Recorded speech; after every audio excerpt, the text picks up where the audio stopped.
আর যখন কোন নাফরমান পাপীর কাছে মালাকুল মউত আজরাইল এসে হাজির হয়, আল্লাহর নবী বলেন আজরাইল তখন আবার তাকে ডেকে বলে, আইয়াতুহান নাফসুল খাবিসা, হে খবিশ আত্মা, উখরুজি ইলা সাখাতিল্লাহ, তোর আল্লাহ নারাজি অসন্তুষ্টির দিকে আয়, বের হ।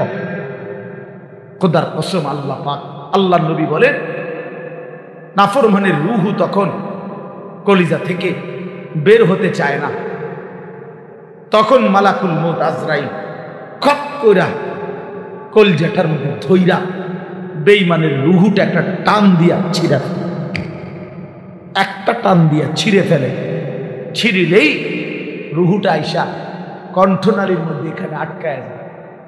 ফালাউলা ইযা বালাগাতিল হুলকুম ওয়া আনতুম হিনাইযিন তানজুরুন ওয়া নাহনু আকরাবু ইলাইহি মিনকুম ওয়ালাকিন লা তুবসিরুন ফালাউলা ইন কুনতুম গায়রা মাদিনিন তারজিউনাহা ইন কুনতুম সাদিকিন।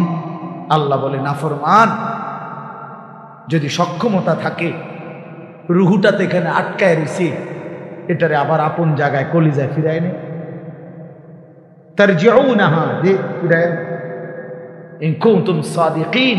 তুই না বলছিলি কিসের আল্লাহ, কিসের কোরআন, কিসের হুজুর? এই মেয়েটি তোর সব কথার মধ্যে হুজুরারে টাইম আনবেন না, সব কথার মধ্যে কোরআন কিতাব টাইম আনবেন না, এমন বেদ্যপ নাই? কথা বলেন না কেন? এমন বেয়াদব, নিকৃষ্ট বেয়াদব টাঙ্গাইয়া ফিরুন দরকার যে নাফরমান আখেরাত খামখেয়ালি মনে করছো, কবর খামখেয়ালি মনে করছো। তো আল্লাহ তাআলা বলেন এখানে আটকায় থাকে, কাল্লা ইদা বালাগাতিত তারাকি, এ একই অর্থ। কণ্ঠনালীতে নাফরমানের রুহুটা যখন আটকায়, এইটা আমি এমনি বুঝাই তাহলে বুঝতে সুবিধা হবে। এই দেখেন এইটা আছে না, এই টিস্যু, এটা বাইর করা খুব সহজ, এই যে টান দিলেই বাইর হয়ে যাবে, এই যে, ঠিক না? কিন্তু এই যে একটা পলিথিন আছে এটার মধ্যে, দেখছেন এই যে একটা আলগা পলিথিন আছে না, এইটা আমি টান দিলে বাইরে কি করতে হবে? এরকম টাইম না ছিট। খোদার কসম নবী বলেন নাফরমানের রুহু এই কণ্ঠনালী থেকে বের হতে চাইবে না, আজরাইল ধইরা ছিঁড়া টাইনা হেসায়া এরপর নাই।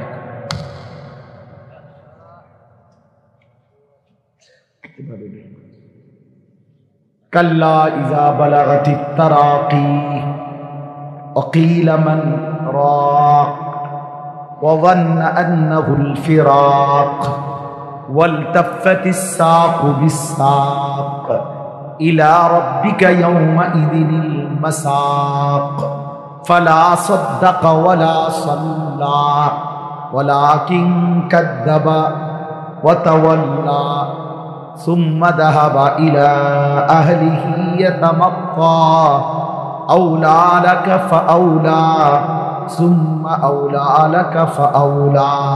আল্লাহ বলে নাফরমানের কণ্ঠনালীতে সে রূহটা আটকায় গেছে, সবাই ডাকাডাকি করছে, এখন তাকে বাঁচাবে কে? আল্লাহ বলে নাফরমান তো বুঝেই ফেলেছে আজ তাকে পৃথিবী থেকে চলেই যেতে হবে। আল্লাহ বলেন ভয়ে আতঙ্কে বেঈমান নিজের দুইটা পা মিলায়া রাখছে, এক সুতা নাড়াইতেও পারে না। এমন ভয়ে আছে, এমন আতঙ্কে আছে। ওয়ালতাফাতিস সাকু বিস-সাক, দুইটা পায়ের গোড়ালি মিলে গেছে, আর সরাইতেও পারে না। ইলা রাব্বিকা ইয়াওমাইযিনিল মাসাক, আল্লাহ বলেন আজ শুধু আল্লাহর কাছেই ফিরে যেতে হবে, আল্লাহর কাছেই ফিরতে হবে, সে বুঝে ফেলেছে। আল্লাহ বলেন বড় নির্মম মৃত্যু হলো নাফরমানের, বড় মর্মান্তিক মৃত্যু হলো। আজরাইল ছিন্ন ভিন্ন করে রূহটাকে বের করে দিল। এবার আল্লাহ বলেন এমন নির্মম মৃত্যু কেন হলো যুবক?